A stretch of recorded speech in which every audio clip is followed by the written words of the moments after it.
Bienvenue sur la chaîne Histoire d'infidélité. Salut, moi c'est Camille et je vais vous raconter mon histoire.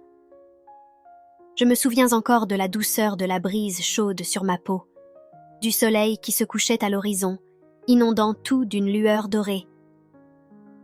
C'était un de ces jours parfaits que l'on croit éternels.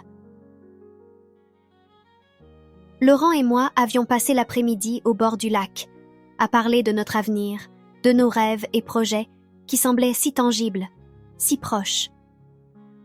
Le genre de rêve que l'on pense durable pour toute une vie. Le chêne au bord du lac avait toujours été notre endroit. Il nous avait vus grandir ensemble, de jeunes adolescents timides à des amoureux passionnés. Je m'appuyais contre l'écorce rugueuse, tandis que Laurent était assis à côté de moi, traçant du bout des doigts les lignes de ma paume, comme s'il voulait mémoriser chaque partie de moi. « Camille », commença-t-il doucement, levant les yeux vers moi avec ses yeux verts émeraude qui avaient volé mon cœur dès notre première rencontre. Je ne sais pas comment te dire ça sans que cela semble impossible. Sa voix se brisa légèrement, et c'est à ce moment-là que je sus que quelque chose n'allait pas. Mon cœur se mit à battre plus vite, la peur s'insinuant en moi, mais je ne voulais pas y croire. Pas aujourd'hui, pas en ce moment parfait. « Qu'est-ce qu'il y a ?» demandai-je, forçant un sourire. « Tu me fais peur. » Il prit une grande inspiration, sa main tenant toujours la mienne comme s'il avait peur de la lâcher. « On m'a offert un travail, » dit-il, s'arrêtant pour laisser ses mots me parvenir. « À New York. » Je clignais des yeux, essayant de comprendre. New York. À l'autre bout du monde, loin de notre petit village en France, où tout était familier, sûr. Je savais que Laurent avait de grands rêves, que son talent en architecture l'emmènerait loin. Mais je m'étais toujours imaginé que ce serait quelque part où nous pourrions être ensemble. Pas séparés par un océan. « Pour combien de temps ?» demandai-je, ma voix à peine audible. « 2 ans, » répondit-il, grimaçant légèrement en le disant. Mais si je réussis bien, cela pourrait durer plus longtemps. Ils m'offrent un poste qui pourrait définir toute ma carrière. Je hochai la tête, bien que mon cœur hurlait. C'est incroyable, Laurent, réussis-je à dire, même si mon monde commençait à s'effondrer. Je suis tellement fière de toi. Mais il voyait au travers de ma bravade. Il l'avait toujours fait. Camille, ne pense pas une seule seconde que cela change quoi que ce soit entre nous, dit-il en serrant ma main plus fort. Nous allons y arriver. Je t'écrirai chaque jour. Nous nous parlerons au téléphone. Nous nous rendrons visite dès que possible. Je reviendrai pour toi. Je te le promets. Je voulais le croire. Je voulais croire que l'amour pouvait tout conquérir, que nous pourrions survivre à la distance, autant séparés. Mais au fond, une partie de moi était terrifiée. Terrifiée que le monde soit trop grand et que l'amour seul ne suffise pas. Mais nous devions essayer, parce que l'alternative, le perdre, était impensable. Je te le promets aussi, chuchotai-je en m'approchant pour l'embrasser. Peu importe la distance, je t'attendrai. Nous serons à nouveau ensemble. Rien ne changera. Nous nous embrassâmes sous le chêne, le poids de nos promesses suspendues dans l'air. Et à ce moment-là, j'y crus. Je crus que l'amour suffirait. Mais les promesses, comme je l'apprendrai bientôt, sont des choses fragiles. Les semaines avant le départ de Laurent furent un tourbillon d'émotions. Nous passions chaque instant possible ensemble, essayant de profiter du temps qu'il nous restait. Mais peu importe combien de baisers volés ou de promesses murmurées nous partagions, il y avait toujours cette tristesse sous-jacente, une horloge qui nous rappelait que le temps nous échappait. Laurent devait partir début juillet. Cette date hantait mes nuits, comme un compte à rebours jusqu'à la fin de tout ce que je connaissais. J'essayais d'être courageuse pour lui, de lui montrer que je pouvais supporter la distance, mais à chaque fois que nous nous disions au revoir, c'était comme si une petite partie de moi se brisait. La nuit avant son départ était insoutenable. Nous avions prévu de la passer ensemble, mais le poids de ce qui allait arriver nous écrasait. Nous ne parlâmes pas beaucoup, nous nous contentions de nous tenir l'un l'autre en silence. Je mémorisais la sensation de ses bras autour de moi, l'odeur de sa peau, la façon dont son souffle se fondait dans mes cheveux. « Je t'aime », murmura-t-il dans l'obscurité, sa voix tremblante. « Je t'aime aussi », répondis-je, la gorge serrée par des larmes non versées. « Ne m'oublie pas. »« Je ne pourrai jamais t'oublier, Camille, » dit-il en me serrant plus fort. « Peu importe où je vais, tu seras toujours avec moi. Toujours. » Je fermais les yeux, souhaitant pouvoir arrêter le temps, retenir ce moment pour toujours. Mais le temps continuait, indifférent à nos souhaits, et le matin arriva bien trop vite. Nous conduisîmes jusqu'à l'aéroport en silence, la tension entre nous palpable. Je sentais mon cœur battre à tout rompre dans ma poitrine. Chaque battement, un rappel que c'était la dernière fois que nous serions ensemble avant longtemps. En arrivant, Laurent prit ma main, m'attirant tout près. « Ce n'est pas un adieu, » dit-il, sa voix ferme, bien que je pouvais voir la douleur dans ses yeux. « C'est juste une pause. Je reviendrai pour toi. Je te le promets. »« Je t'attendrai, » chuchotai-je, essayant de retenir mes larmes. Nous nous embrassâmes une dernière fois, puis il disparut dans la foule des voyageurs, me laissant seule dans l'agitation de l'aéroport. En le regardant partir, une partie de moi voulait courir après lui, le supplier de rester. Mais je savais que je ne pouvais pas. C'était son rêve, et je devais le laisser le poursuivre. Alors je restai là, figée, jusqu'à ce qu'il soit totalement hors de vue. Et enfin, les larmes coulèrent. Au début, la distance ne semblait pas insurmontable. Laurent et moi nous écrivions régulièrement, versant nos cœurs dans chaque lettre, partageant chaque détail de nos vies respectives. Je vivais pour ces lettres, les attendant avec impatience, chaque mot une lueur d'espoir qui me rappelait que, malgré les kilomètres qui nous séparaient, nous étions encore connectés. Ces lettres étaient remplies d'histoires, sur New York, ses gratte-ciels imposants, son rythme de vie effréné. Il me parlait de son travail, de ses défis et des apprentissages qu'il faisait. Mais peu importe à quel point il aimait la ville, il finissait toujours ses lettres de la même manière. « Tu me manques, Camille, chaque jour. Mais nous serons bientôt à nouveau ensemble. » Je m'accrochais à ces mots, les relisant encore et encore jusqu'à ce qu'ils soient gravés dans mon esprit. Il me manquait désespérément, mais je me répétais que ce n'était que temporaire. 2 ans. Nous pourrions surmonter ça, n'est-ce pas? Les appels téléphoniques étaient plus difficiles. Le décalage horaire rendait difficile la coordination. Et quand nous réussissions enfin à parler, il y avait toujours un léger décalage dans la ligne, une distance qui rendait nos conversations maladroites, distantes. J'essayais de cacher ma solitude, cette peur grandissante que nous nous éloignions l'un de l'autre, mais je l'entendais aussi dans la voix de Laurent. Il était submergé par son travail, par la pression de son nouveau poste. Il essayait tellement de tout faire fonctionner, de maintenir notre promesse vivante, mais la tension était évidente. Pourtant, je refusais d'abandonner. L'amour pouvait tout surmonter, non? C'est ce que je me répétais sans cesse, comme un mantra. Je me plongeais dans mes études, dans mes amitiés, essayant de combler le vide que Laurent avait laissé. Mais peu importe à quel point je me rendais occupée, il y avait toujours un sentiment de vide à l'intérieur de moi, une nostalgie pour l'homme que j'aimais. Et puis, un jour, les lettres cessèrent d'arriver. Au début, je ne paniquais pas. Je me disais que Laurent était simplement occupé, que son travail avait dû devenir plus exigeant. Mais à mesure que les jours se transformaient en semaines, puis en mois, je ne pouvais pas me débarrasser de ce sentiment croissant de peur. Quelque chose n'allait pas. Je pouvais le sentir. J'essayais de l'appeler, mais les appels restaient sans réponse. J'envoyais d'autres lettres, mais il n'y eut aucune réponse. J'essayais de contacter ses amis, sa famille, mais personne n'avait entendu parler de lui depuis des semaines. C'était comme s'il avait disparu. Le silence était insupportable.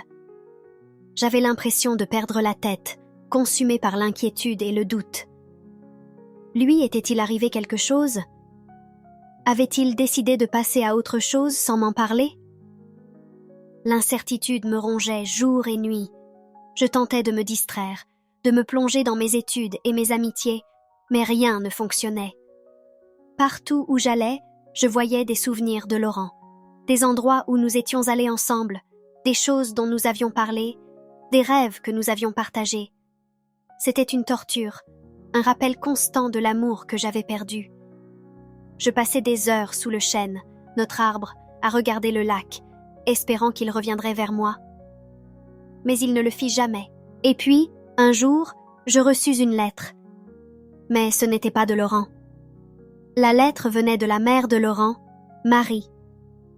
Dès que je reconnus son écriture familière sur l'enveloppe, mon cœur se serra. Je savais que quelque chose n'allait pas. D'une main tremblante, je déchirai l'enveloppe et lus ces mots, mes yeux se brouillant de larmes. Laurent était rentré en France.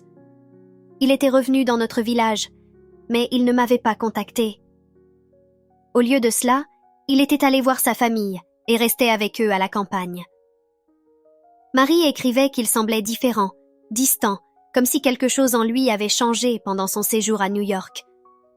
Elle ne savait pas ce que c'était, mais elle sentait que ce n'était plus le même Laurent qui était parti 2 ans plus tôt. Je sentis une lueur d'espoir. Il était revenu. Il était en France. Mais pourquoi ne m'avait-il pas contacté? Pourquoi n'était-il pas venu me voir pour expliquer ce silence? Lui était-il arrivé quelque chose à New York qu'il ne pouvait pas partager? Le cœur battant, je fis mes bagages et pris le premier train pour la campagne. Je devais le voir, comprendre ce qui s'était passé. Mon esprit tournait à toute vitesse, imaginant les pires scénarios. En arrivant chez la famille de Laurent, Marie m'accueillit avec un sourire triste. Elle me serra fort dans ses bras, comme si elle savait à quel point j'avais souffert en son absence. « Il est à côté de la vieille grange, » dit-elle doucement, la voix emplie de compassion. « Va le voir, Camille, il a besoin de toi. » Je hochai la tête, l'estomac noué d'anxiété. Je me dirigeais vers la grange, le cœur au bord des lèvres. Et là, il était, debout dans l'embrasure de la porte, le dos tourné, regardant les champs. « Laurent » murmurai-je, ma voix à peine audible.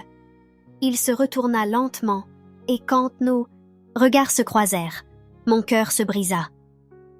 Laurent n'était plus l'homme dont j'étais tombée amoureuse. Il avait l'air plus vieux, plus fatigué, comme si le poids du monde reposait sur ses épaules. Mais ce n'était pas seulement cela. Il y avait quelque chose d'autre dans ses yeux, quelque chose que je ne parvenais pas à définir. Du regret? De la culpabilité? « Camille, » dit-il d'une voix rauque. Nous restâmes là, à nous regarder, le silence entre nous chargé de tout ce qui n'avait pas été dit. Enfin, je brisai le silence. « Pourquoi ne m'as-tu pas contacté? Pourquoi ne m'as-tu pas écrit ?» Laurent détourna le regard, la mâchoire serrée. « Je ne pouvais pas, » dit-il doucement. « Je ne pouvais pas te faire face après ce qui s'est passé. » « Qu'est-ce qui s'est passé ?» demandai-je, la voix tremblante d'émotion. « Laurent, je t'ai attendu. J'ai attendu, et tu as disparu. » Il ferma les yeux, son visage déformé par la douleur. Je pensais que tu étais passé à autre chose. Je clignais des yeux, stupéfaite. Passer à autre chose? Pourquoi penserais-tu cela? Je t'ai écrit des lettres, je t'ai appelé, Je ne les ai jamais reçues, m'interrompit-il, la voix lourde d'émotion. Je n'ai reçu aucune de tes lettres, Camille, pas une seule. Je le fixais, l'esprit confus. Mais je les ai envoyées, j'en ai envoyé tellement. Laurent secoua la tête, son visage torturé. Il s'est passé quelque chose, Camille. Il y a plus que tu ne sais. Un long moment s'écoula sans que nous parlions. Les paroles de Laurent flottèrent dans l'air, lourdes de sous-entendus que je ne comprenais pas encore. Mon esprit tournait à toute allure. Comment se faisait-il qu'il n'ait reçu aucune de mes lettres? J'y avais mis tout mon cœur. Je lui écrivais chaque semaine. Et pourtant, comment est-ce possible? Demandai-je finalement, la voix tremblante. Je les ai toutes envoyées à ton adresse à New York, celle que tu m'avais donnée avant de partir. Je ne comprends pas. Laurent soupira, passant une main dans ses cheveux, le visage marqué par la frustration. Moi non plus je ne comprends pas, Camille. Au début, je pensais qu'elle s'était peut-être perdue dans le courrier, mais après des mois sans nouvelles de toi, j'ai commencé à croire que peut-être tu avais décidé de passer à autre chose. Je secouai la tête violemment. Non, Laurent, jamais je n'aurais fait cela. Je t'ai attendu. Chaque jour, j'espérais avoir de tes nouvelles, mais quand tes lettres ont cessé d'arriver, je ne savais plus quoi penser. J'ai cru que tu m'avais oublié. Son regard s'adoucit, rempli de douleur, et pour la première fois, depuis mon arrivée, il s'approcha. Camille, je ne t'ai jamais oublié. Je pensais à toi chaque jour, mais au bout d'un moment, je me suis convaincue que peut-être tu étais plus heureuse sans moi. Les larmes me montèrent aux yeux, alors que j'écoutais ces mots. Et la frustration, la confusion que j'avais gardée en moi si longtemps, jaillirent enfin. Je t'ai écrit, Laurent. J'ai écrit tellement de lettres, et tu n'as jamais répondu. Comment as-tu pu croire que j'avais tourné la page? Laurent détourna le regard, la culpabilité traversant son visage. Il y a plus, Camille, dit-il doucement, la voix pleine d'émotion. Quelque chose s'est passé à New York, quelque chose qui a tout changé. Un frisson me parcourut, et je le fixais, attendant qu'il continue. L'homme qui se tenait devant moi n'était plus celui, confiant et ambitieux, dont j'étais tombée amoureuse. Il était hanté, brisé. Et quoi qu'il se soit passé à New York, cela l'avait profondément marqué. J'ai besoin de savoir. Chuchotai-je, m'approchant, le cœur battant. S'il te plaît, Laurent, dis-moi ce qui s'est passé. Les mains de Laurent tremblaient légèrement alors qu'il frottait son front, comme s'il cherchait la force de parler. Il y avait quelqu'un d'autre, avoua-t-il enfin, sa voix à peine audible. Je n'ai pas voulu que cela arrive, mais c'est arrivé. Les mots me frappèrent comme un coup de poing à l'estomac. Quelqu'un d'autre. Mes genoux fléchirent légèrement et je dus m'appuyer contre la porte de la grange pour ne pas vaciller. « Tu étais avec quelqu'un d'autre » murmurai-je, ma voix se brisant. Laurent hocha la tête, son visage déformé par la honte. Elle s'appelait Isabelle. Elle travaillait dans la même entreprise que moi. Au début, ce n'était rien, juste des collègues, tu sais. Mais au fil du temps et sans nouvelles de toi, j'ai commencé à me sentir seule. Et Isabelle, elle était là. J'avais l'impression que le sol se dérobait sous mes pieds. Après tout ce que nous nous étions promis, après tout l'espoir auquel je m'étais accrochée, Laurent avait été avec quelqu'un d'autre. La trahison me poignardait, plus profondément que je ne l'aurais imaginé. Ce n'était pas sérieux, continua Laurent, suppliant du regard. Je te le jure, Camille, je ne l'ai jamais aimée. Mais j'étais perdue, et quand elle m'a montré qu'elle s'intéressait à moi, je l'ai laissé faire. Je pensais que je ne t'entendrais plus jamais. Je le regardais, l'esprit en ébullition, 1000 pensées se bousculant dans ma tête. Le Laurent que j'avais connu était loyal, fiable. Comment avait-il pu me faire ça? Comment avait-il pu renoncer à nous si facilement? « Pourquoi ne m'as-tu pas dit cela plus tôt ?»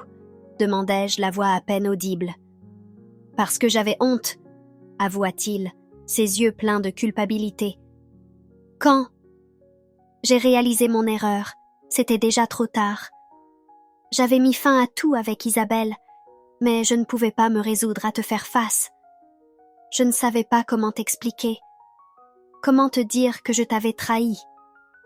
Je fermais les yeux, submergée par la douleur. L'homme que j'avais aimé pendant si longtemps, celui que j'avais attendu, m'avait trahi avec une autre. Et pourtant, je l'aimais encore. Malgré tout, mon cœur souffrait encore pour lui. J'allais te le dire, continua Laurent, s'approchant encore, sa voix brisée. Mais en rentrant en France, j'ai découvert quelque chose qui a tout changé. Je le regardais, la poitrine serrée par l'émotion. Quoi donc? Laurent hésita un instant, comme s'il n'était pas sûr de prononcer les mots suspendus entre nous. Mais finalement, il parla, et ce qu'il dit bouleversa mon monde. Isabelle, elle est enceinte. Le monde s'arrêta dans ce moment. Je fixais Laurent, mon esprit essayant désespérément de comprendre les mots qu'il venait de prononcer. Enceinte. La femme avec qui il avait été pendant que je l'attendais à des milliers de kilomètres portait son enfant. Non, murmurai-je, ma voix à peine audible. Ce n'est pas possible. Je ne savais pas comment te le dire, poursuivit Laurent, sa voix tremblant de douleur. Je ne savais même pas qu'elle était enceinte avant de revenir en France. Elle m'a contactée il y a quelques semaines, et quand j'ai appris la nouvelle, tout a changé. J'avais l'impression de me noyer. Le poids de ses paroles me submergeait. J'avais passé 2 ans à l'attendre, à m'accrocher à notre promesse, seulement pour découvrir qu'il avait été avec une autre femme. Une femme qui portait maintenant son enfant. « Camille », dit Laurent doucement, s'avançant vers moi, mais je reculais, secouant la tête. « Ne t'approche pas », murmurai-je, les larmes roulant sur mes joues. « Ne t'approche pas de moi. » Il s'arrêta, la douleur déformant ses traits, mais je ne pouvais pas le regarder. Mon cœur était en miettes, et chaque fibre de mon être voulait fuir, échapper à ce cauchemar. « Je n'ai jamais voulu que cela arrive, » dit Laurent, la voix pleine de remords.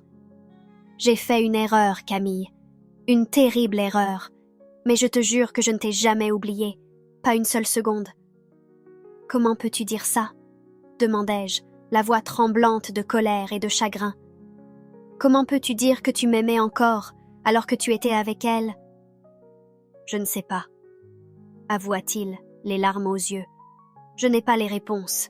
Tout ce que je sais, c'est que je t'ai laissé tomber, et je suis tellement, tellement... » Désolée.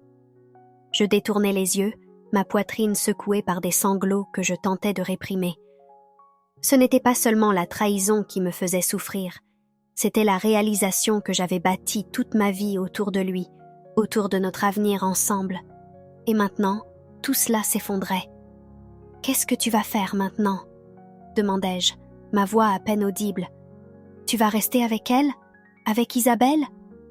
Laurent secoua la tête, son visage tordu de douleur. « Non, je ne l'aime pas. Nous étions déjà séparés bien avant que je découvre qu'elle était enceinte. Mais maintenant, je ne sais pas quoi faire. » Je ne pouvais plus supporter cela. Je me détournais de lui, les mains tremblantes en essuyant mes larmes. « Tu dois te concentrer sur ta vie, Laurent. Tu as un enfant en route. C'est plus grand que nous, plus important que tout ce que nous avions prévu. Camille, s'il te plaît, supplia-t-il, s'avançant encore une fois. Je veux encore être avec toi. Je t'aime. » Je fermai les yeux, ces mots me déchirant. « Je ne peux pas, » murmurai-je. « Pas maintenant. Pas comme ça. » Et sur ces mots, je partis, laissant derrière moi l'homme que j'avais cru aimer pour toujours. Les jours qui suivirent furent parmi les plus difficiles que j'ai jamais vécus. J'essayais de reprendre ma vie, de me concentrer sur mes études et mes amis, mais tout me rappelait Laurent. Les lettres que j'avais gardées dans un tiroir, les photos que nous avions prises ensemble, même le petit café où nous avions passé tant d'après-midi à parler de notre avenir, tout cela semblait être une plaisanterie cruelle maintenant. Je l'avais perdu. J'avais perdu la vie dont je rêvais, l'avenir que nous nous étions promis. Et le pire dans tout cela, c'était que ce n'était pas seulement la trahison qui m'avait brisée. C'était l'amour que je ressentais encore pour lui, malgré tout. Mais je savais que je ne pouvais pas rester bloquée dans le passé. Je devais trouver un moyen d'avancer, même si cela signifiait laisser partir l'homme que j'avais autrefois cru être mon éternité. Avec le temps, je me plongeais dans mon travail, essayant de garder mon esprit loin de Laurent et de tout ce qui s'était passé. Mes amis étaient là pour me soutenir, mais ils ne savaient pas à quel point j'étais brisée à l'intérieur. Je gardais la plupart de mes émotions pour moi, cachant mes larmes et mes nuits blanches derrière un masque de contrôle. Mais la vérité, c'était que j'étais perdue. Et puis, un jour, quelque chose d'inattendu se produisit. Je sirotais un café, assise dans un café, essayant de me concentrer sur un livre, quand un homme s'approcha de moi. Il était grand, avec des cheveux noirs et un sourire bienveillant. Et il y avait quelque chose en lui qui me parut différent. Comme s'il pouvait voir, au travers des murs que j'avais érigés autour de moi. « Est-ce que je peux m'asseoir ici ?» demanda-t-il, en désignant la chaise vide en face de moi. J'hésitai un instant, puis hochai la tête. Bien sûr. Nous commençâmes à parler, et avant que je ne m'en rende compte, des heures s'étaient écoulées. Il s'appelait Adrien, et il avait une chaleur en lui qui me mettait à l'aise. Pour la première fois depuis ce qui me semblait être une éternité, je ris. Je ris vraiment. Les jours devinrent des semaines, et Adrien et moi devînmes proches. Il était gentil, attentionné, et m'apportait un soutien dont je n'avais même pas conscience avoir besoin. Il ne me poussait jamais à parler de Laurent, mais d'une manière ou d'une autre, il savait que je guérissais de quelque chose de douloureux. Et il me laissait cet espace, sans me juger. Mais au fur et à mesure que mes sentiments pour Adrien grandissaient, la culpabilité aussi grandissait. Parce que, peu importe combien j'essayais, une partie de moi aimait encore Laurent. À mesure que mon amitié avec Adrien s'épanouissait, je me retrouvais à un carrefour. Il y avait cette chaleur en lui, cette bienveillance douce qui apaisait les blessures que je portais depuis si longtemps. Nous passions d'innombrables après-midi ensemble, à parler de tout, de livres, de musique, de voyages et de rêves. Avec lui, le monde semblait plus léger, et être en sa compagnie me rappelait que la vie pouvait encore être belle. Mais malgré tout cela, l'ombre de Laurent planait toujours sur mon cœur. Peu importe combien de temps passait, peu importe combien de moments de bonheur Adrien m'apportait, je sentais encore le poids de mon amour pour Laurent, enfoui sous les décombres de la trahison et de la déception. Je tentais d'ignorer ce sentiment. Je me disais que je devais avancer, que peut-être Adrien était ce nouveau départ dont j'avais tant besoin. Mais chaque fois que je riais avec lui, chaque fois qu'il prenait ma main ou me regardait avec ses yeux pleins de compréhension, je sentais le fantôme de Laurent hanter mes pensées. Et puis, un soir, tout bascula. Adrien et moi étions au restaurant, dînant dans un petit bistrot chaleureux à la périphérie de la ville. La lueur des bougies dansait entre nous, et il y avait une tension sous-jacente, une question non posée qui flottait dans l'air.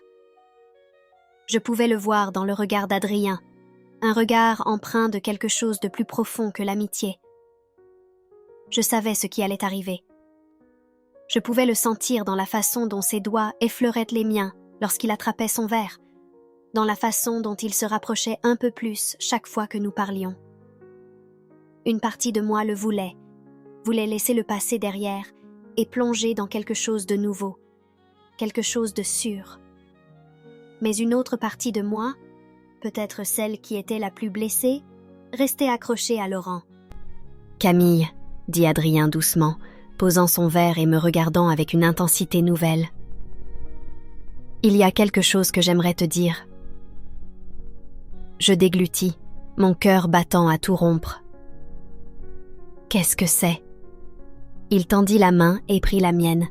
« Je tiens beaucoup à toi, plus que je ne l'avais réalisé au début. » Je baissai les yeux vers nos mains entrelacées, mon esprit tourbillonnant.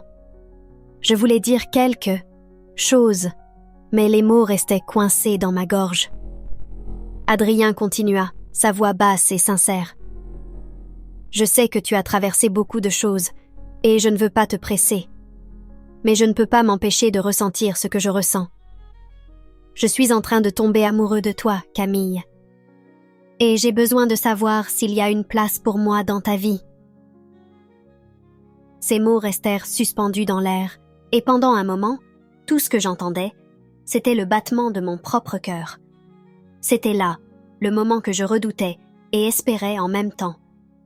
Je sentais tout le poids de ses émotions, la vulnérabilité dans sa voix. Mais derrière cela, Il y avait une vérité que je ne pouvais pas ignorer. Avant que je ne puisse répondre, mon téléphone vibra sur la table. Je jetai un coup d'œil à l'écran et mon cœur se serra. C'était un message de Laurent. « S'il te plaît, Camille, j'ai besoin de te voir, c'est important. » Je sentis mon monde basculer, le sol se dérobant sous mes pieds. Adrien remarqua le changement dans mon expression et fronça les sourcils, inquiet. « Tout va bien ?» J'hésitais, fixant le message, incertaine de ce que je devais faire.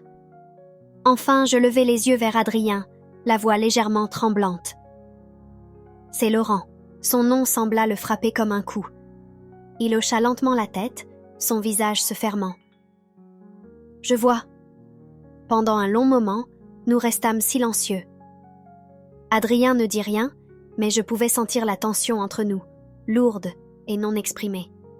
« Je ne sais pas quoi faire, » avouai-je, la voix à peine audible. « Je ne sais pas si je peux tourner la page. Pas encore. » Les yeux d'Adrien s'adoucirent, bien que je puisse voir la douleur dans son regard. « Tu dois trouver ce qui est juste pour toi, Camille. J'espère juste que tu sais que ce que nous avons est réel. » Je hochai la tête, la culpabilité me rongeant. « Je le sais, mais j'ai besoin de temps. » Adrien sourit tristement, lâchant ma main. « Je comprends. Ne me fais juste pas attendre trop longtemps. » Je le regardais quitter le restaurant, le cœur lourd de confusion. Je savais que je devais affronter Laurent. Il y avait quelque chose entre nous, quelque chose d'inachevé, qui devait être résolu avant que je puisse vraiment avancer. Mais je savais aussi que j'étais en train de risquer de perdre Adrien, cet homme qui avait apporté de la lumière dans mes moments les plus sombres. Et c'est ainsi, avec une profonde inspiration, que je me levai et me dirigeai vers le chêne. Notre chêne. L'endroit où tout avait commencé. La nuit était fraîche et claire. Une légère brise faisait bruisser les feuilles, tandis que je me dirigeais vers le chêne au bord du lac. Mon cœur battait à tout rompre à chaque pas. Un mélange de crainte et d'anticipation s'emparait de moi. Laurent m'attendait, comme il l'avait toujours fait. Mais cette fois, tout était différent. Quand j'arrivais, il se tenait de dos, regardant l'eau, immobile dans la lueur de la lune. Un instant, j'hésitais, me demandant si je devais faire demi-tour, si affronter Laurent était vraiment la bonne chose à faire. Mais je ne pouvais pas laisser les choses inachevées, pas cette fois. « Laurent », l'appelai-je doucement. Il se retourna à l'entente de ma voix, et pendant un bref instant, sa vue me coupa le souffle. Il avait l'air fatigué, plus vieux d'une manière que je ne pouvais pas expliquer, mais il y avait toujours quelque chose de si familier en lui. La façon dont ses yeux rencontrèrent les miens, la manière dont sa présence remplissait l'espace entre nous, c'était comme si le temps n'avait jamais passé. « Camille », dit-il, la voix pleine d'émotion. « Merci d'être venue. » Je hochai la tête, me serrant les bras pour me réchauffer. « Que se passe-t-il, Laurent? Pourquoi voulais-tu me voir ?» Il prit une profonde inspiration, passant une main dans ses cheveux. « Il y a quelque chose que je dois te dire, quelque chose que j'aurais dû te dire depuis le début. » Je me tendis, m'apprêtant à entendre quelque chose d'inattendu. « Qu'est-ce que c'est ?» Laurent hésita, son expression douloureuse. « Isabelle, elle n'est pas enceinte. » Ces mots me frappèrent comme une claque. Je clignai des yeux, tentant de comprendre. « Quoi ? Elle a menti !» continua-t-il, la voix rauque. « Elle m'a dit qu'elle était enceinte pour m'empêcher de la quitter. Je l'ai cru, Camille. J'ai pensé que je devais rester avec elle à cause du bébé. Mais c'était tout un mensonge. » Je le fixais, mon esprit tourbillonnant. « Alors, il n'y a pas de bébé ?» Il secoua la tête, le visage marqué par la culpabilité et la frustration. « Non, il n'y a pas de bébé. Elle me l'a avoué après que je l'ai confrontée il y a quelques semaines. Elle savait que j'étais encore amoureux de toi et elle ne voulait pas me perdre. » Mes émotions tourbillonnaient dans une tempête chaotique. Soulagement, colère, confusion, tout cela m'assaillit en même temps. Le fait qu'Isabelle ait menti sur quelque chose d'aussi grave était révoltant, mais en même temps, cela changeait tout. Laurent n'était pas lié à elle. Il n'allait pas devenir père après tout. Mais cela n'effaçait pas le fait qu'il avait été avec elle. Cela n'effaçait pas la douleur déjà causée. « Tu es resté avec elle à cause d'un mensonge, » dis-je, la voix tremblante. « Mais tu l'as quand même choisi. Tu as quand même laissé cela arriver. »« Je sais, » dit Laurent, s'avançant, ses yeux suppliants. « J'ai fait une erreur, Camille, une énorme erreur. Mais je ne te demande pas de me pardonner tout de suite. Je te demande juste une chance de tout arranger. » Je détournai le regard, le cœur lourd. « Je ne sais pas si je peux te faire confiance à nouveau, Laurent. Je ne sais pas si je peux revivre tout ça. » Il tendit la main, effleurant doucement mon bras. « Je comprends, mais je veux que tu saches que je t'aime, Camille. Je t'ai toujours aimé, et je ferai tout ce qu'il faut pour te prouver que c'est vrai. » Pendant un long moment, nous restâmes là, le silence entre nous rempli du poids de tout ce qui s'était passé.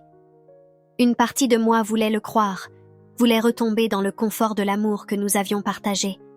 Mais une autre partie de moi, peut-être la plus forte, savait que la confiance, une fois brisée, était difficile à reconstruire. « J'ai besoin de temps, » murmurai-je, la voix brisée. « J'ai besoin de comprendre ce que je veux vraiment. » Laurent hocha la tête, son regard rempli de compréhension. « Prends tout le temps qu'il te faut. Je t'attendrai, Camille.